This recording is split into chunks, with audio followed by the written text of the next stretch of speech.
Buckle up, dearies. I have a little bit of a rant today. Let's go.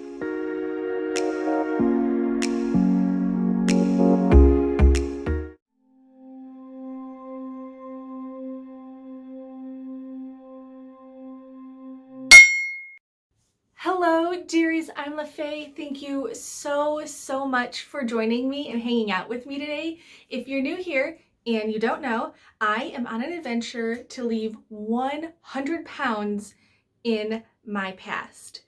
I would really appreciate the support if you would please subscribe before you leave. Thank you so much if you do. Also, if you want to continue hanging out, you can find me on my socials. I have Instagram and FitBit where I like to do challenges every now and then. It's super fun, super motivating, so I hope to see you there. Okay, dearies, I have a little bit of a rant. I have always heard and even been guilty of saying the whole cheat day, cheat meal. Oh, I cheated on my diet today. We need to stop. Stop. First, what's the definition of a cheat? What is cheating? I have it in front of me, the actual definition. It is the act of dishonestly in order to gain an advantage, especially in a game or an examination, like a test or something. So if cheating is to gain an advantage, especially in some sort of trial, how is eating a darn cookie cheating? Seriously, how is eating dishonest or disloyal? I don't understand. It needs to stop. This whole thing, it's all encompassed in the needing to stop assigning morality to food. Yes, is there food that is perhaps more nutriently dense than others? Yes. Are there foods that perhaps nourish our bodies and give us more vitamins? Some that do that better than others? Yes. But there's no food that is harboring some sort of sinister evil plot to somehow plot your demise. You know what I mean? There's no bad food. There's no food that has some sort of ulterior motive. Do you know what I'm saying? There's nothing unfair about eating any type of food. Eating a carrot is the same thing as eating a cookie. It's eating. I guess if I wanted to play devil's advocate, because hi, I'm a Libra, I find balance no matter what. Yes, the act of eating a cookie when you are actively trying to bulk your diet up with more healthy things would be unfair to the current plan of your eating style, but that's not a cheat. That's just a less than optimal choice. It's not, there's no dishonesty in there. You honestly ate that cookie instead of that carrot. Okay, so how do we divorce ourselves from this duality of saying, I had a cheat, I ate really bad yesterday? It's, please stop. For your well-being, your mental health, and to hopefully lessen the struggle, please just hear me out, okay? If you saw my food budget video, I'll link it up here. I talked about a food currency, and it's a way of reframing calories in versus calories out. You're thinking calories as your food currency. It's just food currency. There's nothing good, better, and different about it. It's just, this is what your food costs.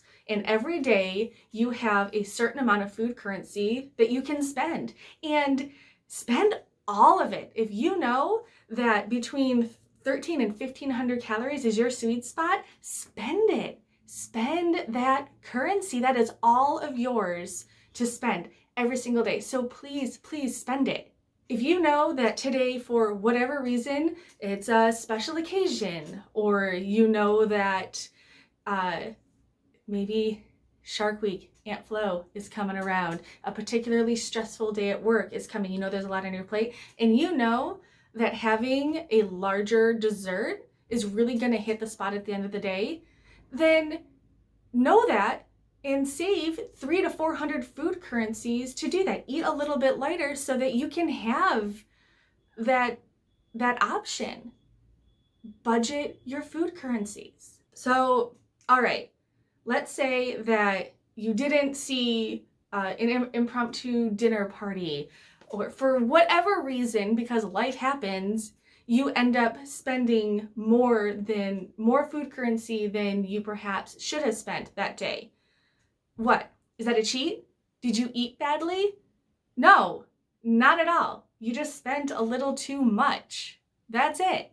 I will offer up a couple of alternatives to cheat, because I do recognize and understand the ease it is to be able to say cheat day, and that if you say you had a cheat day to someone, they would automatically understand that you in some way, shape, or form ate off plan. I understand that's why it's such a good go-to phrase.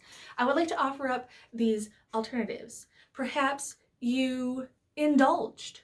That sounds like, okay, you did more than what you had planned, but you had fun. Yes, or a splurge. We all love to splurge at the store, right? Oh, for me, like accessories. I love accessories. Oh, even though I'm not wearing any today. Accessories are fun. So maybe, you spent a little bit more on something than you meant to. It was a splurge, but you're happy you did it, and you understand that it's not something you can do all the time. It's a splurge. So you indulged, you splurged. Or if it was a particularly awesome night, maybe you just blew the budget altogether and you own that ish. Own it. You blow the budget? Fantastic. You did it once. You're not going to do it tomorrow. You're done. Just own it.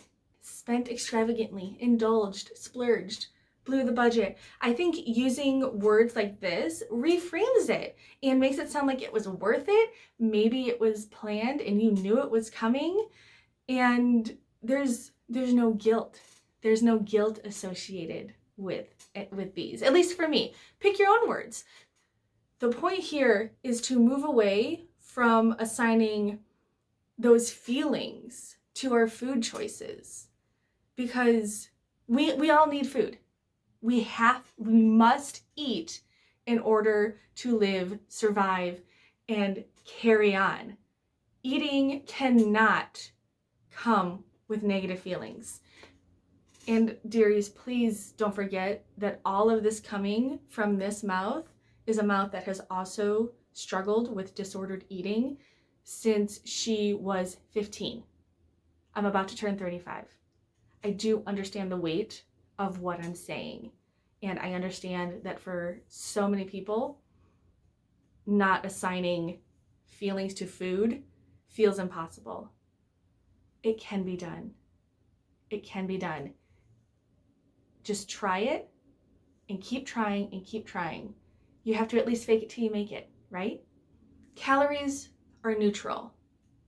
They are simply a currency, an energy, a data point. There's nothing moral about them. They're numbers. They're numbers that allow us to understand how our bodies fuel itself in order to function and do the things that it needs to do.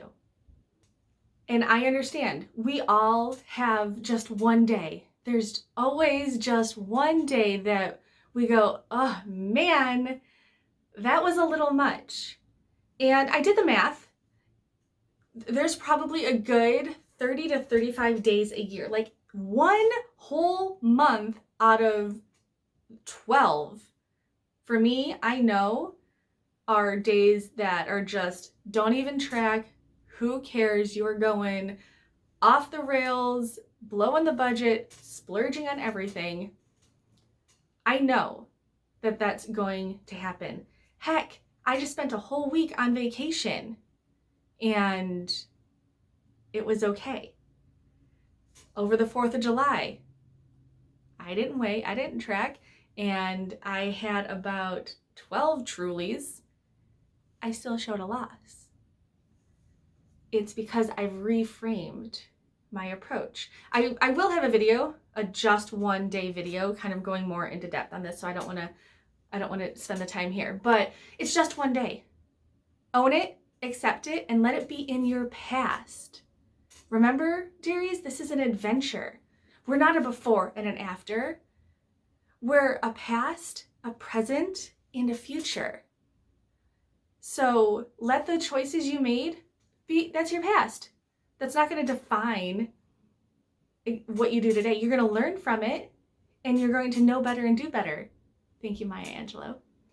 All of this comes back to what I said way back in the very beginning of my starting stats, where it's all about the plan. Remember, failing to plan is planning to fail. And none of us want to fail, so always make sure you have some sort of a plan and or a fail-safe in place, and that will help you to not make overindulgent choices when perhaps maybe it's not in your best interest to do so. For me, I always have tons of veg in the house. We always have apples and peanut butter. There's always something in my house to where if for whatever reason plans have to change quickly, there's something quick that I can grab that I know is going to be low calorie but high density. Lots of volume for low food currencies, and I always feel secure in knowing that even if I can't have my normal big bulky stir fry, I still have more than enough to grab and go without having to recalculate and reevaluate my entire day. So in conclusion, please consider reframing how you approach days where perhaps you don't hit your planned goals. It's okay. It's okay. All that matters is that you don't do it again, and that you pay attention, and that it's cognizant. You didn't cheat on anything. You didn't do anything bad. Nothing wrong happened. You just spent a little too much. It's fine. You don't have to spend that much today. I hope this helped, dearies. This switch in thinking is actually what happened back at the end of May, right before I started this leg of my weight loss adventure in the beginning of June.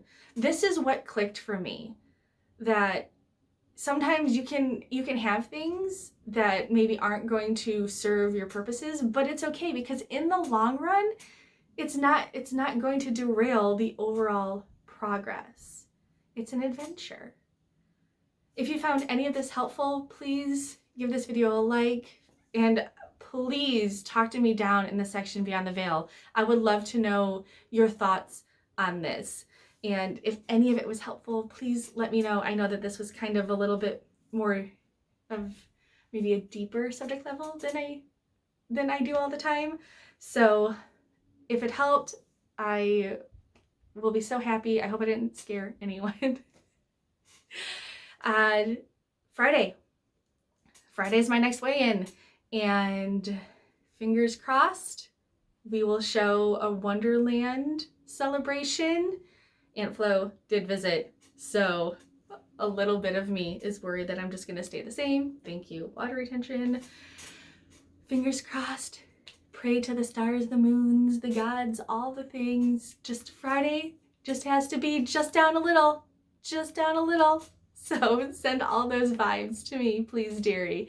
And next week, I thought it would be fun to do my wardrobe tour. So next Wednesday, I'll show you the 10 things that fit, and also the basket of too big for me clothes that I am saving to be altered.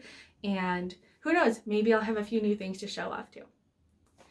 With all of that said, dearies, I hope you have a great rest of your week, and I will see you on Friday.